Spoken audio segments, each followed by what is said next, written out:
열대의 밤, 바람 한 점 없는 어둠 속에서 갑자기 플루메리아 꽃향기가 코끝을 스친다. 어디서도 꽃이 필 리 없는 그 순간, 먼 곳에서 갓난아기의 울음소리가 희미하게 들려온다. 동남아시아 전역에서 수백 년간 이어져 내려온 경고는 단 하나다. 절대로 뒤를 돌아보지 말라. 인도네시아, 말레이시아, 싱가포르. 언어도, 종교도, 국경도 서로 다른 이 땅들이 수백 년간 공유해온 존재가 있다. 이름은 지역마다 조금씩 달리 불려왔지만 그 형상만큼은 놀랄 만큼 일치한다고 전해진다. 창백한 피부, 바닥까지 닿는 긴 검은 머리카락, 새하얀 옷 흰 옷의 여인. 전승에 따르면 쿤틸라낙은 처음에는 그저 아름다운 여인처럼 보인다고 알려져 있다. 밤길에서 마주치는 그 모습은 지극히 평범해 보이지만 뒤에서 이름을 부르거나 가까이 다가가는 순간 모든 것이 달라진다는 이야기가 반복된다. 아름다움과 공포가 같은 형상 안에 공존한다는 것. 그것이 이 전설을 단순한 괴담과 구분짓는 핵심이다. 이 존재의 기원에 대해서는 크게 두 가지 설이 전해진다. 첫 번째는 말레이 신화에 등장하는 랑수야르라는 존재와의 연결이다. 랑수야르는 아이를 사산한 뒤 비통함과 분노를 이기지 못하고 악령으로 변했다고 알려진 존재이며 쿤틸라낙은 바로 그 랑수야르가 낳은 사사나의 넋이라는 설이 있다. 어머니의 한과 아이의 한이 겹쳐진 이중의 슬픔이 이 이야기의 출발점이 될 수 있다는 것이다. 두 번째 설은 더 직접적이다. 출산 중에 혹은 억울한 상황에서 세상을 떠난 여성의 영혼이 한을 품고 이승을 떠돌게 되었다는 이야기다. 이 설에서 쿤틸라낙은 특정 신화적 계보를 지닌 존재가 아니라 제대로 애도받지 못한 채 사라진 이들이 남긴 자국이다. 이름도 기록도 남기지 못한 이들의 이야기가 형상을 얻어 걸어다닌다는 해석이다. 쿤틸라낙이 가까이 있다는 것을 알리는 징조는 눈으로 보이는 것이 아니라는 점이 유독 섬뜩하다. 먼저 달콤한 플루메리아 꽃향기가 퍼진다고 전해진다. 꽃이 없는 공간에서 계절이 맞지 않는 그 순간에. 그 뒤를 이어 아무도 없는 곳에서 갓난아기의 울음소리가 들린다고 한다. 아름다운 감각이 경고 신호가 된다는 역설. 이것이 이 전설을 단순한 공포 이야기와 구분짓는다. 이 전설이 문서로 기록되기 시작한 것은 식민지 시대 전후로 추정된다. 당시 말레이 반도와 자바 섬 일대를 조사한 탐험가와 행정관리들의 기록에는 흰옷의 여인에 대한 지역민의 증언이 산발적으로 등장한다고 알려져 있다. 구체적인 장소와 날짜가 기입된 이 기록들 중 일부는 오늘날 현지 박물관과 대학 자료실에 남아있다고 전해진다. 흥미로운 것은 이 이야기가 단순히 과거의 유물로 사라지지 않았다는 점이다. 인터넷이 일상화된 이후에도 인도네시아와 말레이시아의 온라인 커뮤니티에는 꾸준히 목격담이 올라오고 있다고 알려져 있다. 열대 야간도로, 오래된 아파트 계단, 외딴 묘지 주변에서 흰옷의 형상을 보았다는 증언들은 특정 패턴을 반복한다. 시대는 바뀌었지만 이야기의 형태는 바뀌지 않았다.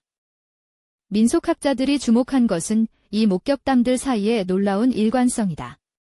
섬과 섬을 가로지르고 나라와 나라를 넘어 서로 교류가 없었을 법한 집단들이 거의 동일한 세부 묘사를 공유하고 있다는 사실이다. 흰옷, 긴 검은 머리, 달콤한 꽃향기, 아기의 울음비 네 가지 요소는 시대를 막론하고 동남아시아 전역에서 반복된다. 이것이 우연의 일치인지는 아직 설명되지 않았다. 인류학 연구자들은 한 가지 흥미로운 패턴을 발견했다고 알려져 있다. 쿤틸라낙 전설이 유독 강하게 뿌리내린 지역들은 역사적으로 출산 사망률이 높거나 여성의 사회적 권리가 극도로 제한되었던 시기와 상당 부분 겹친다는 것이다. 중세 동남아시아에서 산모의 죽음은 결코 드문 비극이 아니었고 그 죽음은 종종 제대로 기록조차 되지 않은 채 사라졌다. 이러한 배경을 바탕으로 첫 번째 가설이 제기된다. 쿤틸라낙은 특정 사회적 규범을 강화하고 공동체를 유지하기 위해 형성된 문화적 장치라는 것이다. 밤에 홀로 이동하는 것을 경계하게 만들고 특정 공간을 피하게 하는 이야기 구조가 당시 공동체 안전에 기능했을 수 있다는 시각이다. 민속학에서는 이런 방식으로 작동하는 이야기를 경계 설정 서사라고 부르기도 한다. 그러나 이 가설에는 설명되지 않는 부분이 있다. 만약 사회적 통제를 위해 의도적으로 만들어진 이야기라면 서로 교류가 없었던 수십 개의 문화권에서 이토록 세부 묘사가 일치하는가 하는 점이다. 경계 설정 서사는 보통 문화마다 다른 형태를 취하는 것이 일반적인데 쿤틸라낙의 경우 그 일관성이 지나치게 높다는 반론이 존재한다. 두 번째 가설은 보다 무거운 해석을 담고 있다. 쿤틸라낙은 역사 속에서 이름 없이 죽어간 수많은 여성들의 집단 기억이 신화화된 것이라는 시각이다. 제대로 애도받지 못하고 기록도 남기지 못한 채 사라진 이들의 이야기가 공동체의 무의식 속에서 형상을 얻어 전승되었다는 해석이다. 이 관점에서 쿤틸라낙은 단순한 공포의 대상이 아니라 지워진 역사의 흔적이다. 이 가설 역시 한계에 부딪힌다. 집단 기억이 특정 형상으로 수렴되기 위해서는 어느 정도의 문화적 교류가 전제되어야 한다. 그런데 역사적으로 다른 지역과 거의 단절되어 있었던 외딴 섬 공동체에서도 거의 동일한 묘사가 나타났다는 기록이 있다고 알려져 있다. 집단 기억이라는 설명만으로는 이 일관성의 전부를 충분히 설명하기 어렵다는 것이다. 세 번째 가설은 심리학에서 나온다. 인간은 진화 과정에서 등 뒤의 위협, 즉 보이지 않는 배후의 존재를 두려워하도록 형성되었다는 것이다. 쿤틸라낙이 뒤에서 접근하는 존재로 묘사되고 등 뒤를 돌아보지 말라는 경고가 핵심을 이룬다는 점은 이 원시적 공포 반응과 정확히 일치한다. 각 문화권이 독립적으로 비슷한 이미지에 도달했을 수 있다는 설명이다. 그러나 심리학적 접근도 하나의 질문 앞에서 멈춘다. 만약 단순한 공포 반응에서 비롯된 이미지라면 왜 하필 여성의 형상이고 왜 반드시 억울하게 죽은 자라는 서사가 결합되는가 하는 점이다.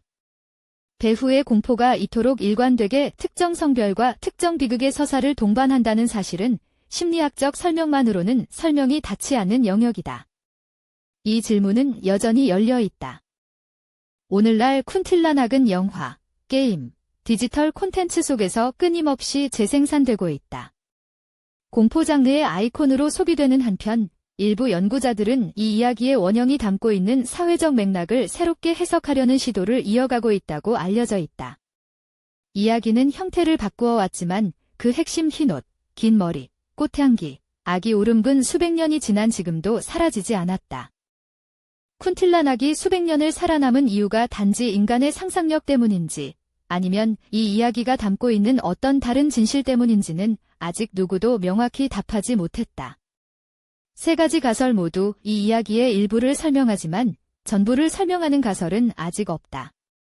오늘 밤 열대의 어느 길목에서 이유 없이 꽃향기가 풍겨온다면 당신이라면 어떻게 하겠는가?